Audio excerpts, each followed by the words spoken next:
Welcome to the worst of the best podcast. You wanted the best.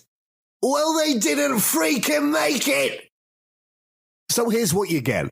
From Canada, Ryan and Jason.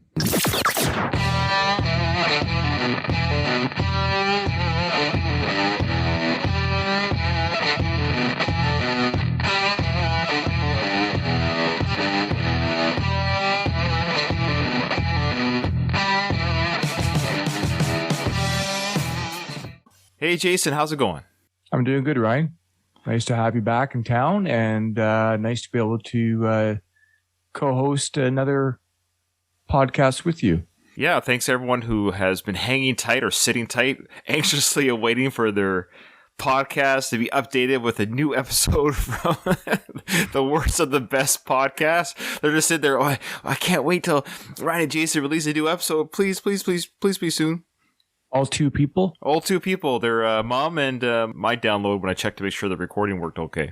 I'm really excited to do another music episode. Our last episode was board games. If you want to check that out, it actually did pretty well on our feed, believe it or not, Jason. I guess there's more fans of board games than I anticipated. There seems to be a resurgence in board games, so I'm not completely surprised, but I'm glad people were able to listen to that and enjoy it, and hopefully we can do a few more podcasts now that you're in town for a little bit throughout some new shows for people. Absolutely. Well, today I'm really excited. We are covering and reviewing and then picking the worst song from the best-selling album of one of the biggest rock band trios in rock and roll history, ZZ Top's Eliminator. Jason, do you recall the first time you laid eyes on this album and heard it? I don't specifically remember the very first time, but I remember actually how much I enjoyed them, the music, and how cool their car was. And their music videos always stuck out. They always had a lot of fun and humor to go along with their music. In fact, I'm not a really big journal writer. I've done very few journal entries, but I remember, I believe it was grade 4, I did my favorite artists or bands at the time. And it was Van Halen, nice, Motley Crue, and ZZ Top were my 3 favorite bands at the time that I wrote in my journal. What year was that? I believe it was in probably 84. I was in grade 4. I think that may have even been 83 or 84. Yeah, the album came out in 83, so maybe 84. Oh, okay, so it's probably 84. Yeah. So whatever grade that was. So I always remember because that's probably the most useful journal entry I've ever created. I also remember, maybe I'm thinking grade 4, because for an art project, I tried to draw the car, the infamous car that they would drive in their music videos that it's kind of iconic. It's obviously on the front of their album, Eliminator. I'm a horrible artist, so I did a poor rendition of this car. So they've been in my musical sphere, as one might say, pretty much my whole life. Kind of near and dear. I've got a special place for them, and they're just cool guys. Yeah, so. Very cool. Speaking of the car, Jay, it's referred to as the Eliminator Coupe. There was an early suggestion at the time when this album was being released and made that they take the title Top Fuel, but they changed it to Eliminator instead. I'm glad they did. Yeah. The car you're speaking about, Jason, is a 1933 Ford Coupe. Now, it's been kind of remade and remodeled and revamped to be that ZZ Top looking style. I think they've taken bits and pieces from other cars or designs. It's not quite the car that came out of the factory. They made it. Yeah. They made it's it been redone. And I believe Gibbons has it in his house or somewhere near his house where apparently he does take it for a spin and or turns it on every now and then. It's a working vehicle to this day, but if it's driven very ever so gingerly. But it's my understanding it's still in Billy Gibbons' possession. It's a for sure historical icon to rock and roll and to the band. The car cost Gibbons $50,000. Well, it's worth more than that now. Yeah, it's worth. And apparently Gibbons does keep the car at the Rock and Roll Hall of Fame in Cleveland. That's where it's displayed. Okay.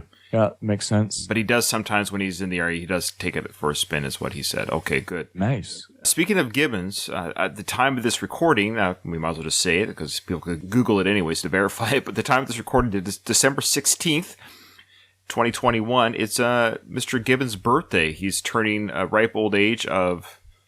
Sorry, I shouldn't say old. He's turning the ripe age of... 72, right? So, yeah. So it's ironic.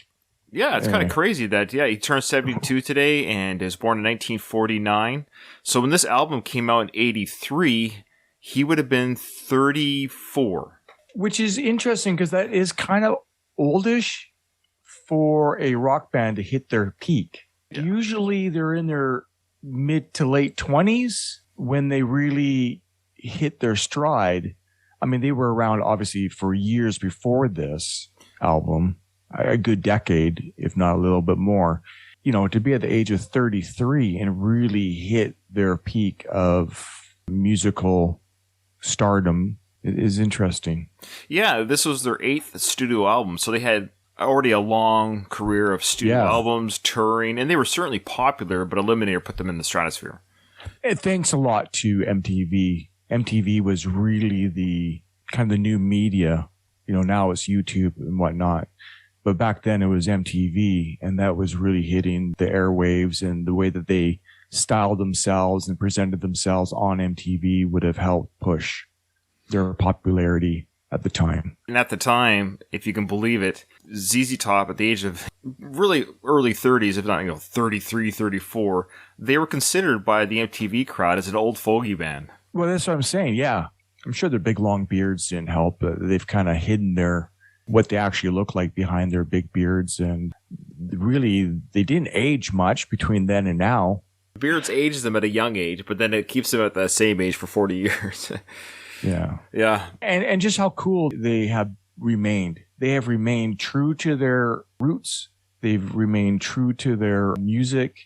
And they have just been a cool group of guys from then until now. Sadly, Dusty has passed this past year. A little bit of a teaser here. Stand by for our annual, I believe our next one is going to be our 6th annual Worst of the Best Celebrity Deaths of the calendar year. Definitely Dusty Hill will be honored in that yearly tradition that we do on the show. Will he make the pick for worst celebrity death? Now remember, the worst means which one affected us the worst, and then which person is the worst on the list. We definitely know that Dusty Hill will not be the second of that category. But will he make the most heartbreaking celebrity death for Ryan, Jason, and possibly Ruben? He said he might be joining us for that as well. And just a little side note, my son and I saw ZZ Top maybe about 4 years ago now. I'm thankful that we were able to see all 3 of them before Dusty's passing. And what an incredible evening. I've seen many shows over the years. So glad I was able to take ZZ Top off my bucket list. It far exceeded my expectations of how cool of a night it was going to be. Sadly, because of COVID, their next couple shows that were coming through Vancouver have been postponed and postponed again. Weren't able to watch the 3 original band members, anymore. But whenever they do come through town again, I'll definitely go and watch. Unfortunately, never got to see the original 3. Between timing of life and touring timings, I just never got a chance to see them. So it's great that you were able to do that. People are chomping at the bit to hear our review, so to speak. If you're a ZZ Top fan, you've come to this episode because you want to hear our take on this album. I believe it's their number 1 selling album. The gist of our show basically is we take the best of someone's career, whether they're an actor, it could be a food item, it could be whatever the topic is. We take the top 10 or whatever, the top of list, or if it's a musical artist, it's a little bit easier. We just take their top selling album, whatever it is. And then the gist of our show is that no matter how good something is or how well received something is or whatever it is, there's always something that's the worst of that best. And I think ZZ Top's Eliminator, if it's not one of their best-selling albums of all time, speaking of, it's sold over 20 million copies worldwide, which is... It is definitely their number 1 selling album. I would say so. It's also a fan favorite, but I would be curious to those long-time ZZ Top fans, when this album came out, maybe how many of them scoffed at the change of sound. Because they did their bluesy, boogie rock type sounds for 7 previous albums. They started to lean towards this, or they leaned heavily into this recording of more synth, new wave friendly, early 80s sound. And this was due in large part to Billy Gibson's love of bands like New Order and what have you, and Depeche Mode. So he liked that sound. So if you think about it, he's done 7 studio albums, and he's early 30s, and he still listens to music. And he's like, I kind of want to do something different on this album. They incorporated the synthesizers amazingly well. It works perfectly with their sound. I would argue is what helped them become more relevant. You know, it's kind of like when a band just switches it up enough that it helps them stay or propels them to be more relevant and prominent in the music. It's not overly used, but it is integrated into the music extremely well.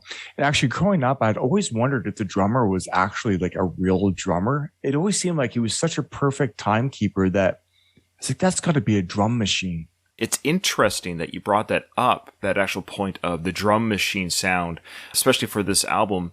I didn't know this until I did a little bit of research. Now, Jason and I, we should make it clear to those ZZ Top fans that are listening to this episode in particular, please don't add us with our lack of knowledge. We're not an informational podcast. We've gleaned a little bit here and there just throughout our years of living and listening to the music, but we don't know the history of the band members. We don't know in the studio kind of stuff that was going on. We know a little bit, and we'll share what we do know for those casual ZZ Top listeners or just anyone that wants to learn a thing or two that we've gleaned. It should be noted, yes, Jason, that the recording of this album is quite unique. Frank Beard and Dusty Hill's bass and drums were all but replaced by keyboard, bass playing, and drum machines for the recording of the album. And the majority, if not all the songwriting, was done by Billy Gibson, who's pretty much he's the ringleader of the band. Yeah. He's the songwriter, ringleader of the band. He worked in collaboration with the production engineer. His name is Lyndon Hudson. So Lyndon Hudson, in his own right, according to Billy Gibbons and other people, a pretty accomplished songwriter, composer, or he was able to compose songs. It was him and Gibbons that actually created the sound, songwriting, and Hudson himself wrote completely what we hear on the album Thug. That's his song. He composed that song. Okay. It was him and Gibbons in the studio that Frank built, actually. Frank built a studio in his, I guess, near his home or in his home where he wanted to have something where he could record and be safe away from drugs because they went into to get reformed earlier in the 80s and stayed off the drugs. And so Hudson was a guy that helped build the studio, I believe. But it was him, Mr. Hudson, that collaborated on the album Tempo with Gibbons, because he told Gibbons that popular songs at the time used 124 beats per minute. So a lot of the songs on Eliminator were, now this might sound like this is a bad thing, but they actually mathematically determined a hit album. They said if we can get the beats between 120 and 125, which they did on the album, this would make an album more accessible to a larger popular audience, which is exactly what it did. The 20 million copies sold. In conjunction with the music videos that you were mentioning, Jay. Anytime you put on this album, you have to turn it up and you tap your feet, you bounce your head, you pump your fist. Like, it is right off the bat catchy. You want to maybe go do a run, or it's hard not to start to groove along with the music of this album. And the combination of Billy Gibson's vision of where music was going at the time, the combination of introducing that vision with MTV and the producer and composer Hudson that they brought on, it turned out to be what propelled them into the future and why they still remain as popular today. They created a masterpiece of music and captured it that has allowed people for like another 40 years or 30 some odd years to enjoy them. It prolonged their career. Well, yeah, absolutely. It did exactly what they meant to do. Yeah. And so we'll tip our hat to the songs as we hear them. So again, to the first-time listeners of this podcast, what we do is we play a little bit of each song. We don't play a lot. One, because if you want to hear the whole album or songs, by all means, go do so in your own time. That's not why you're here. But just maybe for the casual listener, maybe people who don't know anything outside their 4 singles from this album, gives you an idea of some things that Jason and I like. But yeah, that's about it. Then we'll give our thoughts, and at the end, we'll pick independent of each other. We don't know each other's answer. In fact, I'm not too sure what my answer is just yet. What we think is the weakest or the worst song on the album. And again, just because you're the worst song doesn't mean it's a bad song. And this is an album where it's going to be very hard out of its 11 tracks to really kind of pick what I think is a song that I could go without ever hearing again, if that makes sense. Okay, so here we go. The first song, and it was actually their first single from the album, is Gimme All Your Lovin'. And if there's an opening track that kind of kicks off what the album's going to sound like when you put this in, or a single where this band is going, I believe ZZ Top fans at the time were probably like, whoa, what is this drive-in rock song? Here we go.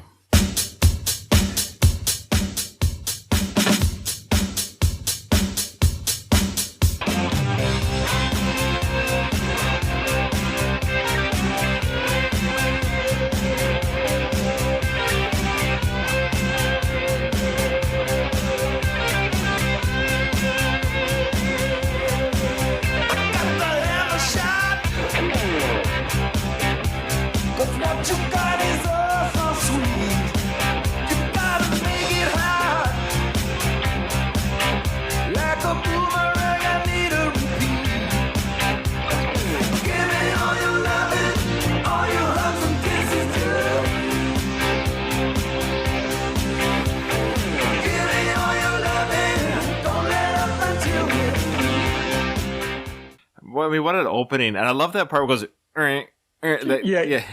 I gotta have a shot. Then it's absolutely fantastic. And my understanding is they actually, this is like early computer days or analog days. I'm not even sure how they did this. He would record a riff and he would superimpose it and move it around so you wouldn't hear the sliding of the fingers on the frets. So to have that clean, crisp sound. So they would replicate the changing of the guitar notes almost, so you wouldn't hear the sliding of the finger. They wanted this crisp, clean, almost electronic sound. They record every chord separate from each other. Yeah. Wow, tedious. You can hear the synth is bang right in your face right away on this song.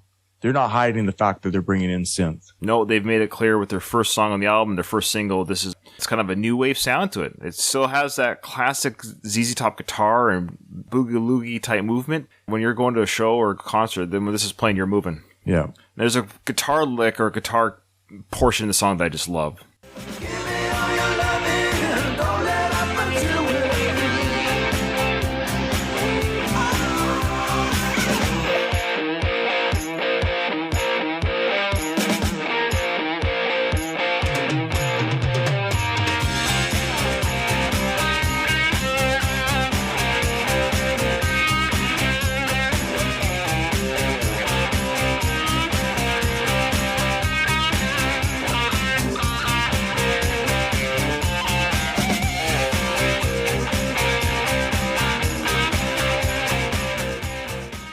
Now, I don't want to stop playing it, but boy, Gibbons with his guitar solo and guitar work on this album is really just the highlight. It's amazing guitar sound. There are a few guitars that have their own unique sound. He has an amazing sound that will last for generations, or has so far. Right. It's obvious of who is playing. There's very few people who are as cool as he is. He's a cool guy. Yeah, he is. You know, like when you hear him in interviews, I actually saw him with Sammy Hagar the other day interviewing him. Just a cool dude. Yeah. Speaking of influence, and speaking of Van Halen, it was actually this album that inspired Van Halen to use synthesizers on their album 1984. Right. Yeah. The single alone, Jason, sold 10 million copies. That's awesome. Yeah. And then the album sold 20 million copies. So one of the girls in the video, her name is Jenna Koff, I'm not sure how to pronounce her name, but she was a Playboy's Miss November in 1980. So if you watch these videos, she starred in all 4 videos that featured Eliminator car from this album, hitting the MTV music video channel with their young girls and teenage boys and their car and their rock and roll image. I mean, it just had all that combination. It had everything. It caught people's attention. They played up their image. Like, they just sold it perfectly. They hit it perfectly. Lyrically, Jason, this song is a variation on a common theme for the band. You know what that is? Sex. Let me guess. There's so many innuendos in their lyrics. It's hilarious. I love that. Give you all you love it, all your hugs. Don't let up until you're through. Like the whole everything. Like everything. I mean, it's hilarious. I wonder if this theme will continue with the next song, so we'll see. All right. Well, the next track on the album is Got Me Under Pressure. The first song, Give Me All Your Love, of course, it's a good rockabilly, beats per minute, whatever. But then just when you think, oh, that was a moving, grooving song, Got Me Under Pressure kicks in. It goes from there. Like, yeah.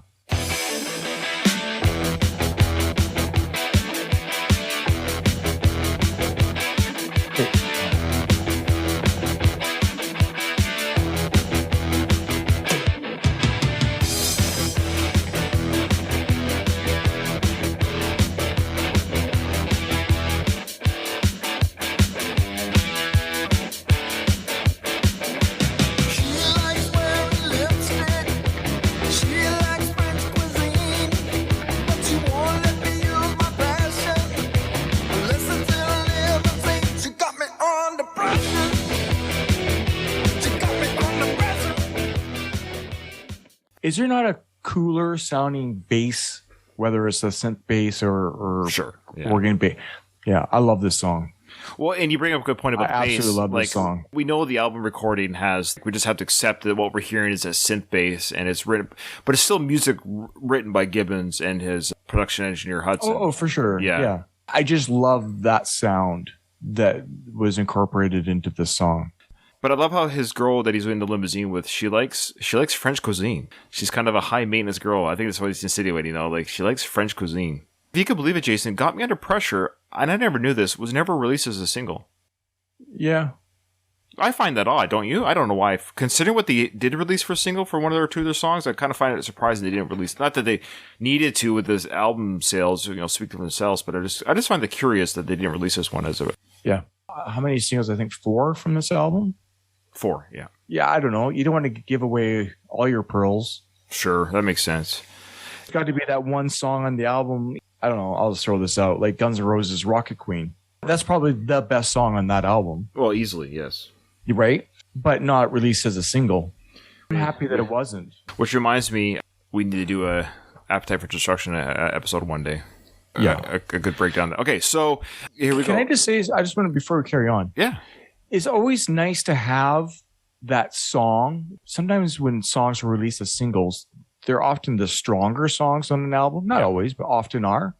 Or they have a wider, broad range of, attraction for a broader range of audiences to bring them into the album.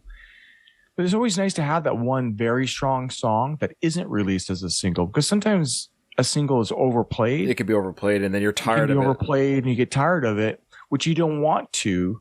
So it's nice to have a song on an album that is very strong, yet for those who enjoy the album can enjoy without it having been overplayed in the general public.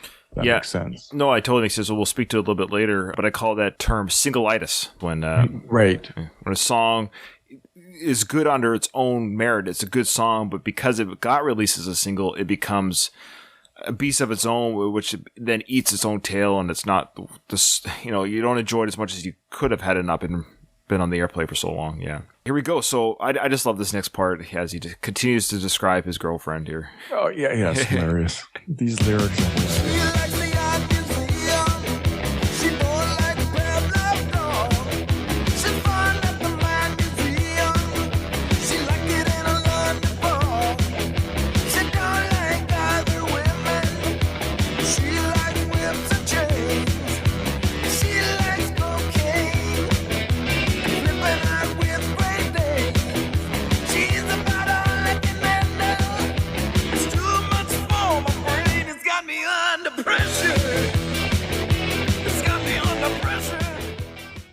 I just love that she likes whips and chains.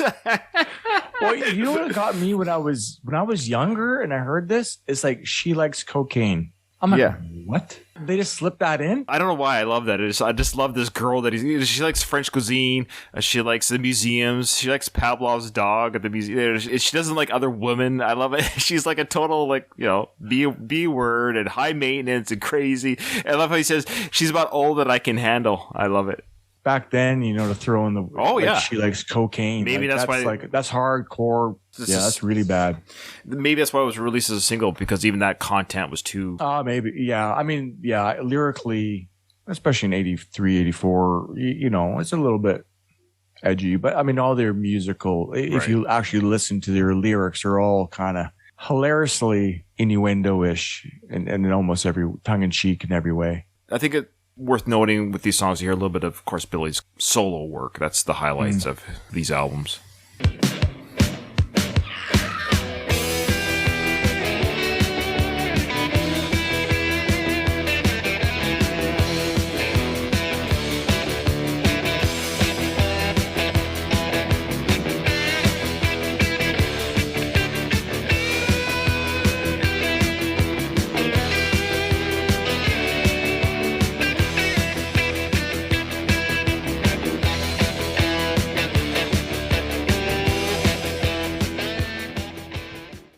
You get spoiled if you just listen to the song, like what we took for granted back in '83 and in years later. But just think about songs today being released. This song is only 4 minutes long, but you're getting this like guitar solo. It's bluesy rock. You're not getting these solos anymore. Even just in general rock songs, just the picking sound, that bluesy rock sound. Even though you can tell it's Billy playing, every song is unique though. Yeah. There was creative thought processing going on in every song. and every solo. You can tell it's him, it's his style, it's his sound, yet they're all different. They're actually creating and not just replicating. Sometimes, I mean, it is a little bit formulaic, but not in the right in your face formulas that are punched out today in modern music. Agreed. All right. So the second single from the album and the third track on the album, of course, was their very highly popular song and music video in conjunction, Sharp Dressed Man. It re-entered the charts, Jason, in 2020 when they did their documentary, ZZ Top, the little old band from Texas, which I have not seen yet. It's on Netflix, and shame on me for not seeing that documentary yet. Have you seen it? I want to say yes. Oh, it's okay. I haven't. I just haven't gotten around to it, but I've heard it's an excellent documentary. If you're a fan of ZZ Top, it's something worth watching, and I think I'm definitely going to be doing that soon. Okay, my problem with watching stuff, I'm not very good at watching lots of TV stuff. So the guitar solo in this song, Jason, was chosen by Guitar World as number 43 of the 50 greatest guitar solos of all time. Wow. Yeah. Let's check it out. Let's check it out. Okay.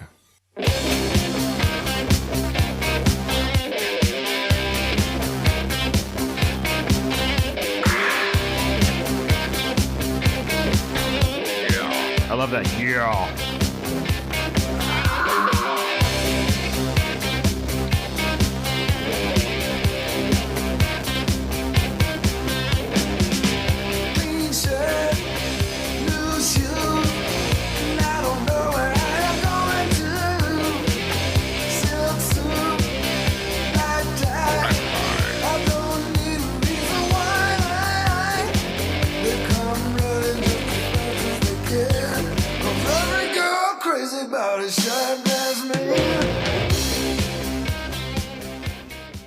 Pretty standard song. This song, ironically, has very little to do with sex. It's just about looking sharp, which would probably lead the whole idea to look sharp so you can get the ladies.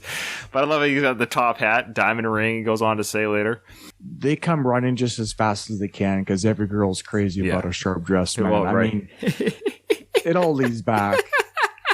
You know, you're looking cool, you're looking fine or whatever, and that is something I've never been good at. I've never dressed very well. I am a horrible dresser. Some people just wear clothes. I find clothes just don't hang on me properly, or I see, catalogs of these male models or whatever. Like, how could they pull off that shirt? You know what I mean? Or that... Because they're a model. And is that how that works? Okay. Yeah, typically.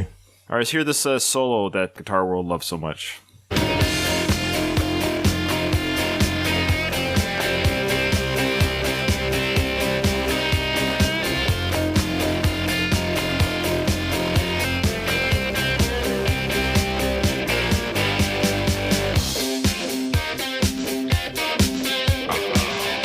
Just that way that sounds here, you know what I mean?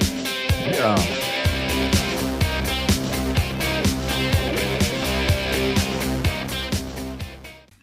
Sorry, I think I missed the solo. There we go. My apologies.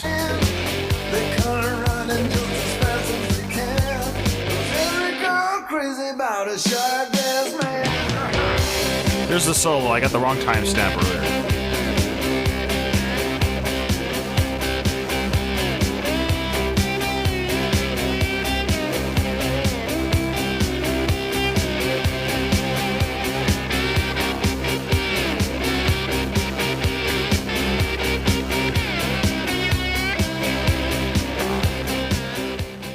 But you hear that kind of very bluesy southern rock sound there in that solo. Oh, yeah. I'm almost wondering if he's using a slide on that. It sounded slide-ish, didn't it? Yeah. Yeah. The fuzz or distortion or chorus or whatever he uses as his effects are just perfect. It's a perfect mix of, talent and effects. And all right, so now the next song, I think we turn it down a little bit. We got these three bangers on a row, but the next song is what you would call a ballad. It's a little bit of a ballad here, folks. Let's check it out. It's called I Need You Tonight.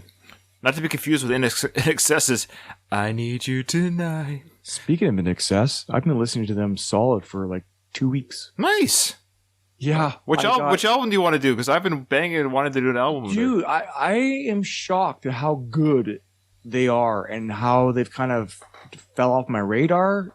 I was the biggest fan. I was the biggest fan of them growing up, and I was trying to get people on that train, but I'm blown away. Yeah, Michael Hutchison And was also, gone what too you soon. need to do, Yeah. what you need to do, if you're a fan of these bands, now a lot of the music, like the streaming music, I use Amazon Prime. It seems to be Right. the easiest now. Most of the albums are coming out in Ultra HD, Right, yeah. and many of these are now remastered. And it's night and day difference. You can really crank the songs. Yeah. Everything's very well defined. Anyway, we don't want to get off track. I'll tell you what, man, NXS loud. I've been playing it loud. Awesome. That makes me very happy now. Especially the bass lines from that dude. Gary Beers. It's phenomenal. That's awesome. Anyway. Yeah, side note, we'll be doing, you pick an album, Jaden. you want I to was do. thinking about that. Actually, I was listening to them before we did this podcast. That's awesome. When I was getting ready, and I was like, man, we got to do an NXS album. Awesome. Maybe just do their greatest hits album. We'll talk. Yeah, okay. All right.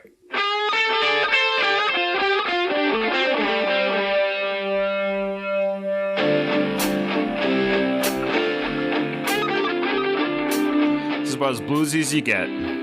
Slower, but it's killer. Oh, it's incredible guitar work. So I mean, this album's gonna be hard to pick a song. Because you can't deny this.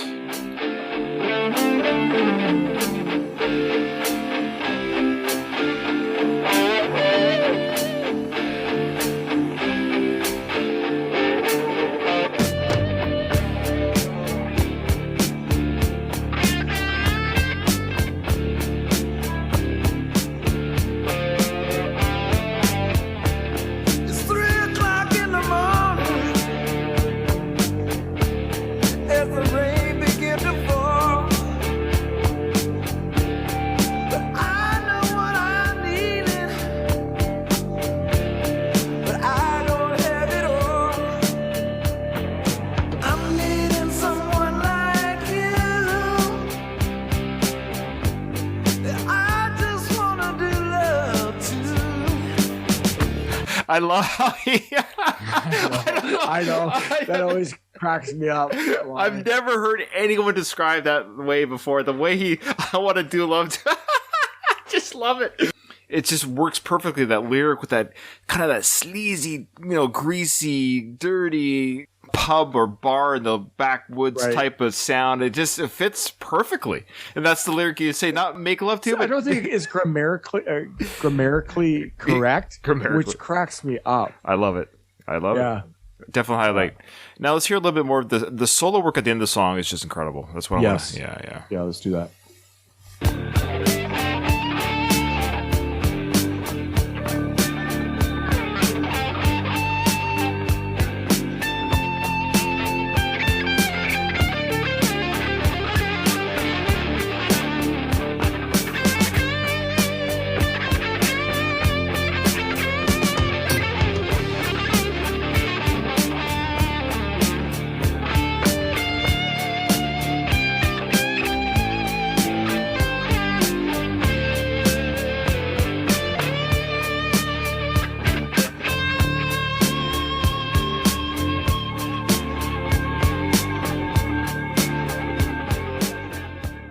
Yeah, just such good sound, boy. And literally, when I was listening to this album, refreshing my mind on what we're going to be talking about, I thought that to myself, this could have been made yesterday. The production, the quality of production, it hasn't aged at all. But yeah, yeah, it could have been released yesterday. And nobody would have said, "Oh, this sounds like the '80s." Right. Yeah. The lyrics in the next song, full disclosure, not safe for work. I was actually just reading it. They hide They had it pretty well. I mean, they hide it pretty well, but I mean, most people are going to understand what it is that they're talking about. Yeah. Dusty Hill, speaking of Dusty Hill, he sings this song. This is him singing. It's one of my favorite songs of all time. It is such a banger. It is such incredibly rockin'. I think it's hilarious how they write these lyrics where you know exactly what it is that they're talking about, but they hide it in such a way that it's, they're talking about a card game. Yeah, we're just playing a card game. That's all they're doing. That's all we're talking about. All right. Here's the card game classic. I got the 6.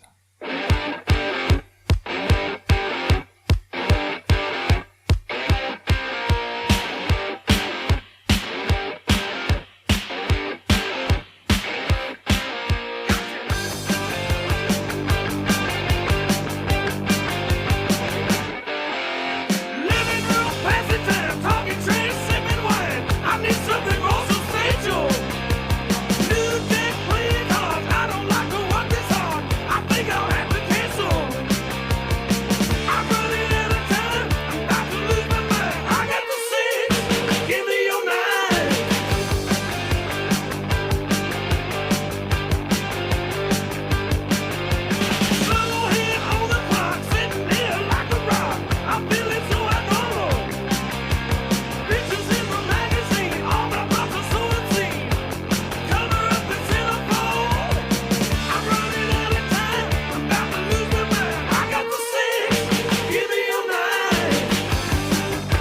here. That change right there.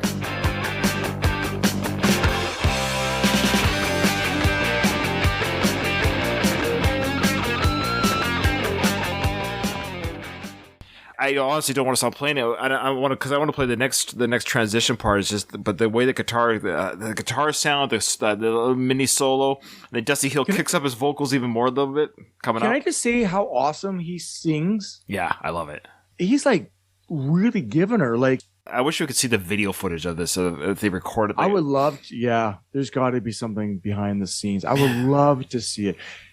He's belting it out. He's belting these lyrics out. There's like a desperation too in the way that he sings it to kind of go along with the lyrics. Well, yeah, because he's horny, guys. He's frustrated. He's really very frustrated. The girl's not putting out what he's laying down, and that's what he's saying here. Like, come on, man, how much more do I got to tell you that I need a little bit pent up. He's very pent up, and I love how this next part, how he just gets even more like the way he sings it, and then it just here we go.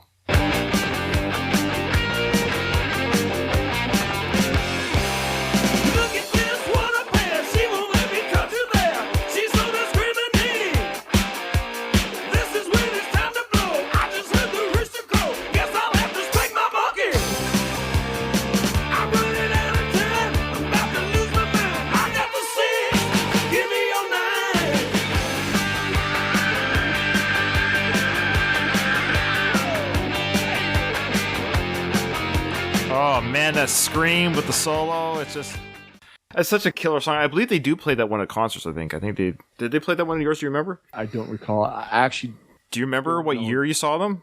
Because we could do a quick search right now, Jay. Well, you can probably just Google it. Google Vancouver's ZZ Top. It was at the Peony. Here's Jason's set list. This is what Jason, who was with you? Ethan was with you. They played 20 songs. Wow. Dude, it was a killer show. So we got Me Under Pressure. I'm just listening to the songs they did for this album. Give Me All Your Lovin'. Of course, Sharp Dressed Man, Legs, and no, they didn't play it. Yeah. Okay, so speaking of Legs, here is Legs.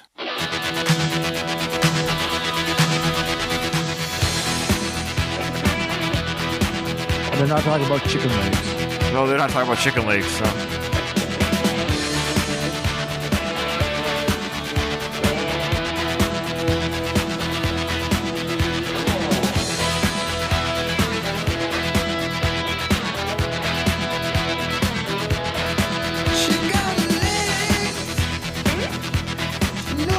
I love that.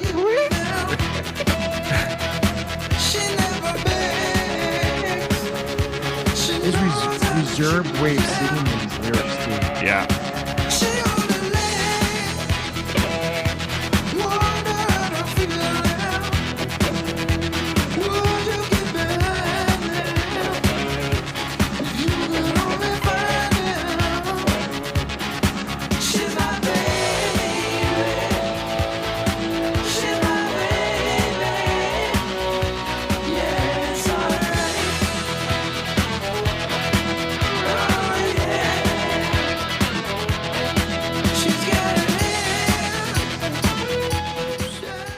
If you can believe it, Jason, there's some feminists who criticize this song.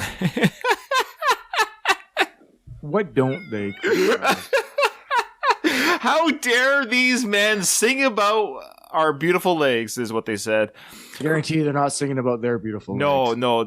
They got criticized for objectifying women, although ZZ Top had been releasing songs with playful yet sexually charged lyrics for years. For example, their first hit was Tush in 1975.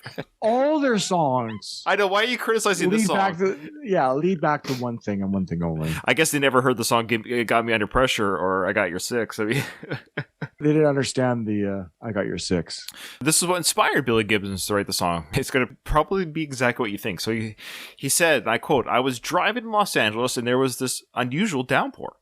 And there was a really pretty girl on the side of the road. I passed her and then I thought, well, I'd better pull over or at least turn around and offer her a ride. And by the time I got back, she was gone. And her legs were the first thing I noticed. She had legs and she knew how to use them." There you go. I love it. Hilarious. Yeah. If anybody knows these guys, they're just fun. They're so harmless. Yeah. Just rock and roll. From a songwriting perspective, this one does hit the mark as one that's instantly understood on a universal level, which gave it a huge hit potential. Craig Goldie, who was a guitarist in the band Dio, and later became a staff songwriter at Warner Brothers, said about the song, "She's got legs, she knows how to use them. The first 2 lines, the story's done. Nobody's going, what's this song about?" Oh, I love it. Okay. I mean, almost before you even hear a ZZ Top song, you already know what it's about. But anyway. Yeah, I love it. All right. Fun song. Okay, so this next song, we talked about it earlier in the episode. It's called Thug. We're now on, I should have said, are we on side 2 right now? Let me just see. I think we were. I think so. Yeah, I think Legs starts side 2, if I remember correctly. I believe Legs was the 4th single. I find it surprising that we'll get to the song that was released before, which I find kind of interesting, but Legs was actually the 4th and last single from the album. The next song is Thug. We talked about this earlier in our recording. The Thug was written completely and wholly, composition and lyric-wise, by Hudson.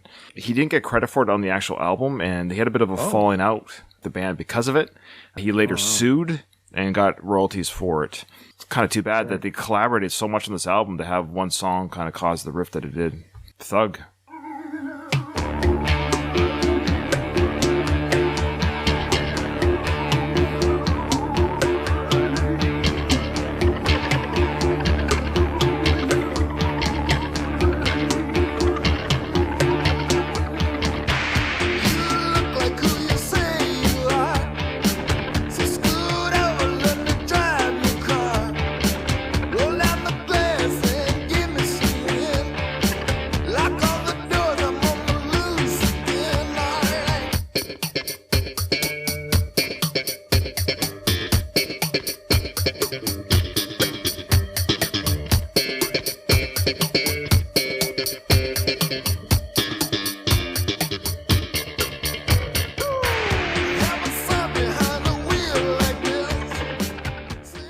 This song is very unique. I mean, it's unique knowing a little bit more about the history of it. I would have to assume that's Dusty slapping the bass, though. Picking the bass like that. I can't imagine that's a bass synthesizer sound, or I could be wrong. No. Okay. Yeah. I don't think it's Hudson playing. We know that not every single part was eliminated from Eliminator regarding the bass and drums. So this must be one of the few parts. Because Frank and Dusty, they recorded their parts, and then they went on and did their own thing. So they actually recorded all their parts, and then later on, a lot of it was replaced with drum machine and synthesizer bass to give it that sound, that driving sound. But this must be a part, of course, where Dusty's slapping that bass. Definitely a different vibe, right? Like, yeah, but still a cool. Oh, it's a cool sound, and I love the way he sings his vocals. Yeah, it's a great song. It's a great song. I mean, there's no bad songs, but it's just a song that grows on you the more you listen to it. The way it transitions to that bass sound, that kind of slow build up, where it's kind of almost creepy. We're in the alleyway of some street because it's Thug, right? You know, you got this like it's almost like a dangerous song. It's like, ooh, the guy that the girl's with is dangerous. I think is essentially what's going on here.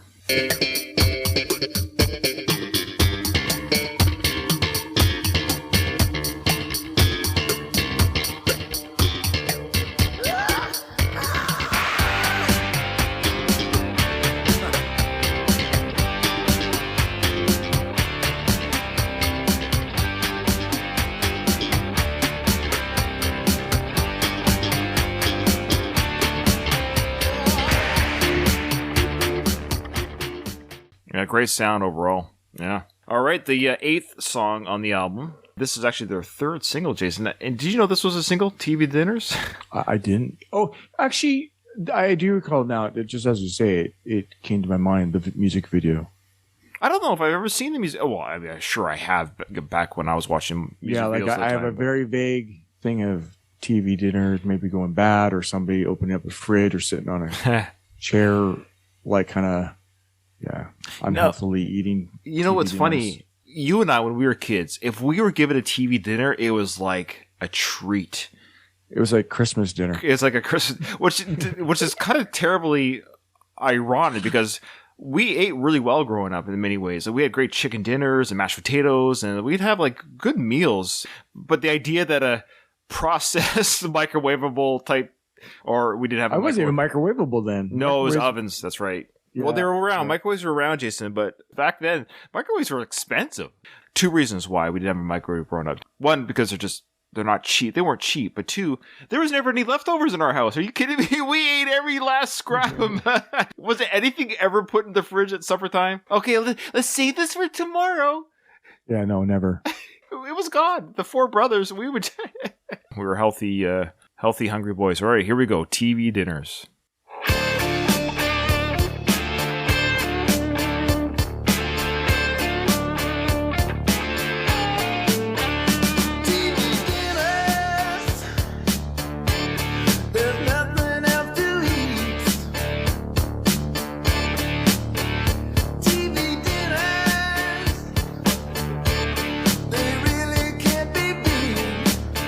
And this is how he likes them right here. I like it. I like them frozen, but you understand.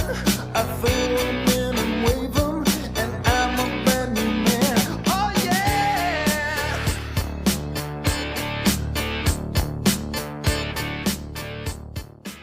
yeah! Was that a reference? I throw them in and wave them. Is that a reference to microwave? No, I think he throws them in the oven, and then I think when he takes them out, he has to wave them to cool them down, maybe? Oh, This whole song is literally about him talking about how he makes a TV dinner, and he enjoys them, and he likes the blue sauce. I don't think there's any innuendo in the song. I think this legitimately is about TV dinners. I could be wrong, though. Yeah, it is. Few people have had the inclination to sing the praises of convenience food in such a literal fashion. Yeah, Jay, your memory about the video without us looking it up sounds like legit here. It's a video that shows a man alone in his high-tech live workspace during an electrical storm, reheating a TV dinner which forms a goblin. And the retro sci-fi look departed from the previous, of course, video. So this is kind of a sci-fi video type. Yeah. It's probably in the same vein as a Dire Straits type video, probably that era of... Yes. Yeah. All right. The next song on the album is Dirty Dog. All right, we're back to it, boys and girls. Put away those TV dinners. Here we go.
So how come the feminists didn't get mad at this song? It's just way worse. Let me, if you didn't quite catch the lyrics there, ladies and gentlemen, he's mad at a girl for, they broke up, but it's not enough that they just kind of broke up. He's like, I dug your brush and your was fine. I dug your jelly and your mighty mind, but you rubbed it on another guy, your history, and this is why you're just a dog, a scurvy dog. He's mad. This is a lover scorn here. This is lover scorn. Sure. Yeah, it speaks for itself. Hey, baby. Well, it's over now. I'll take my exit and I'll take a bow. Your problem's cured with a dollar bill. And if it won't, I know a flea collar will. I love it. All right. The next song, track 10, is If I Could Only Flag Her Down.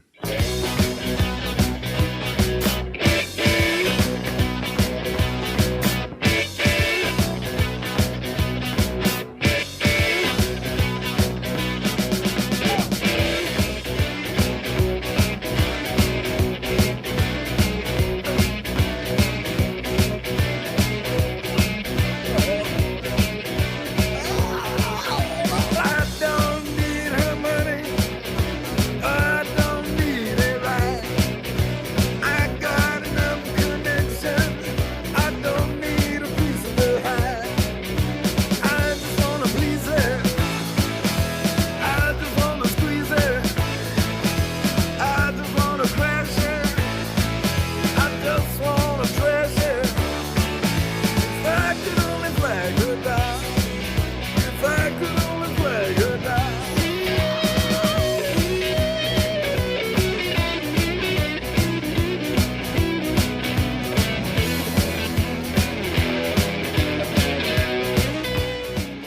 Now, this song is definitely I wonder if it was even what was written first or near the beginning of the writing, because it definitely has the least synth type sound on the album. Yeah. It's a very, very clearly a band recording. Yeah. Like those are true bass, true drums through and through.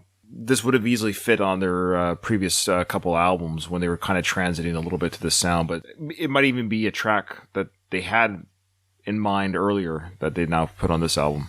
The bluesiest Yes. song on the album for sure. And I'm not taking that away or even insinuating that's going to be a worse pick necessarily or not. I'm just saying it definitely sticks out as the one that's the least Eliminator sounding song on the album. Yeah, I agree. Yeah. The closer is Bad Girl. Are you ready? Let's do it one time!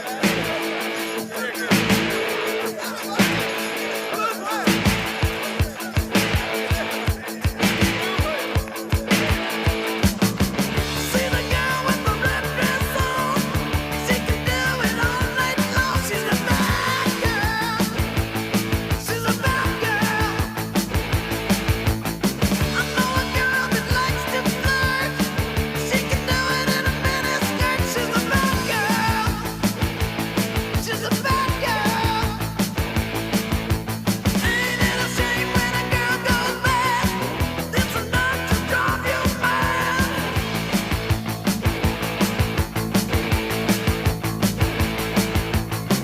Yesterday I was playing it cool, but she played me for a first class fool. She's a bad girl. She's a bad girl. His vocals on this are awesome. Yeah. Oh, for sure. It's a nice, fun way to close out the album. Yeah, I like that they closed it with another banger, so to speak. This could have easily been a single almost. Not to make singles more than what they should be, but this could have been a almost an opener in some ways, like just obviously lyrically there's not much to it, but that's what we expect from ZZ Top. But what you get is just a banging rockin' track. She's the one that broke your mind.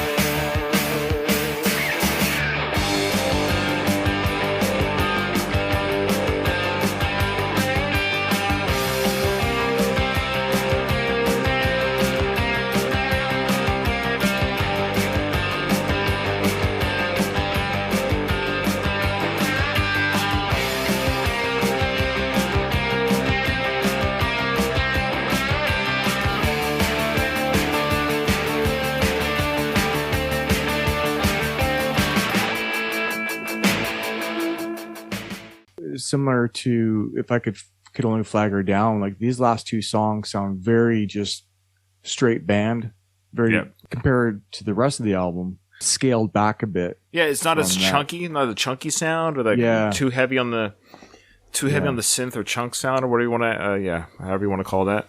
I mean, at the end of the day, this album is you put this on and put it on repeat or randomize it or whatever you want to do. You're not going to be. I'm actually not hitting the skip button anywhere. Right. This is an album where it's fun to listen to, and you're really treated to Billy's guitar solos and guitar work, which for me, I'm a huge guitar guy. I love guitar sounds, and I love guitar solos, and I love blues rock. So it's kind of got all that stuff that I enjoy, danceability to it as well. But there is a song that, if I had to say, as the producer or record company, hey, you gotta get rid of one track. We want to make it an even 10 songs. I guess I'd have to get rid of something. Do you have one in mind? I do. I'm kind of torn between two, and I have to decide, Yeah, me too. yeah. I wonder if it's the same two. Let's do the first one that we would definitely get rid of. Definitely and get rid then of? see if we're- yeah. And then we'll see if our runner-up's about the the same? second one. Okay. This is tough. Actually, it's pretty easy for me. But okay. I just, between the two of them, that's all. I think at the end of the day, I would get rid of, ironically, their most straightforward song, TV Dinners. I'd get rid of. it's not even a hard pick for me. That would be the song that I think it was just a throwaway. Well, I just find it surprising they released it as a single. I think to go along with the video. Like that Dire I think Straits they thought type. they could be kind of clever and funny and, and play on the merging media of MTV. If I Yeah. can recall my memory of the video itself, they kind of played along with the imagery. I guess it was more of a gimmicky type thing. Silliness, Yes. a silly. Look at us being silly and fun. It's just not no song's a bad song, but at the end of the day, it's definitely the weakest of all these songs. It's the least drivability songs, the least tappability song and all that stuff we'd like from the other songs. Even the subject matter is kind of silly. Yeah, and my second choice, the one I struggled with, is the one that none of the band members wrote, was Thug. That was that's not my second pick. Okay, the reason being is I think I'm jaded a little bit because it wasn't written by the band. It was composed by Hudson. That doesn't take away from the fact they performed it very well, or Billy's playing was really cool. I like the way he sings it. Yeah, that's what I mean. They performed it very well. Yeah. What was your runner-up? If I Could Flag Her Down. That's fair. I can see that. It does seem like a kind of like, oh, we should throw in one more. I think the last two songs, honestly, were throw-ins. They didn't do the production on those ones. I think they were previously recorded by the band, and they may have run out of steam and energy to do what they did with the rest of the album. And it's like, we can't have a 9 or 10 song album. Okay, well, these ones are already in the bag. Right. Let's throw these at the end. And back in the day, we didn't have the ability to skip through a song so easily. So if you're listening to a tape cassette, you could literally fast forward through the last two songs on an album. Right. And then get to the side A again and not worry about having these songs in the middle of the album or something. Maybe I think they just threw them on. Interesting. Yeah. Just to fill the album out. But they're good songs to listen to, though. They sound a little bit different than the rest of the album for some reason. They do. Yeah. There you go. There's 1983 ZZ Top's Eliminator. We love the album. It's a great memory. I wanted to mention, we didn't mention this. I kind of hinted at it when I said, what's your first memory? My first memory, when we were 8 and 10 respectively. Yeah, 8 and 10, Jason, respectively. I was 8, you were 10 when this album came out. So we were in no position financially. Sorry. I'm looking, it's actually released in March. So I would have been technically 9 going on 10. And I would have been technically 7 going on to 8. You're right. Good point. So, yeah. As they say, I would have been in my 8th year. All the same. Okay, So, yeah. But that being said, the reason why we knew this album is our dad bought the album. Oh. He had the cassette. I listened to this on cassette as a kid on his stereo. He had that silver stereo. Remember that silver stereo? Yeah. Oh, yeah. I remember it. The 3 albums I played on heavy rotation during these mid-'80s was ZZ Top's Eliminator, Born in the USA, and Prince's Purple Rain. And Dad bought all those albums in his, I guess he would have been, it's just weird to think, like back when he bought this album, he's a little bit older than. Maybe in his 30s. Yeah, he would have been probably 36 or 7 himself when he bought this album. Right. I do recall having the cassette tape, but I have more memories of the music videos. It was Dad that bought those albums. Yeah. I mean, it wasn't us. We were too young. Yeah. And you're right about Prince's Purple Rain. I mean, that was definitely, my memory was from that cassette. So shout out to our dad. Remember Billy Idol? He had Billy Idol? Yeah, that's right. That's awesome. So shout out to our dad. He, I give him Bruce Springsteen, Billy Idol, ZZ Top, and Prince were introduced by my dad's small foray into music. It's just fun to... Yeah, I don't think we give him enough credit for being the music guy that he was, because he was the music guy in our family, and he used to have a huge LP collection. Yeah. I remember Paul McCartney's album... Ram? Well, and then also... Wings? Or not the Wings? Wings, yes. Sorry, Wings. Rolling Stones and... the Turtles. The Turtles. The Turtles. I think the Animals as well. Yeah. I think we get a lot of our love of music, I think, from our dad. Definitely my love of Bruce was from Dad. So anyways, all right. Well, there you go. Thank you so much. Remember, in front of every silver lining, there's a cloud. And today it was TV dinners. Thank you so much, guys. Thanks for listening. Until next time. Gamma Gator Productions.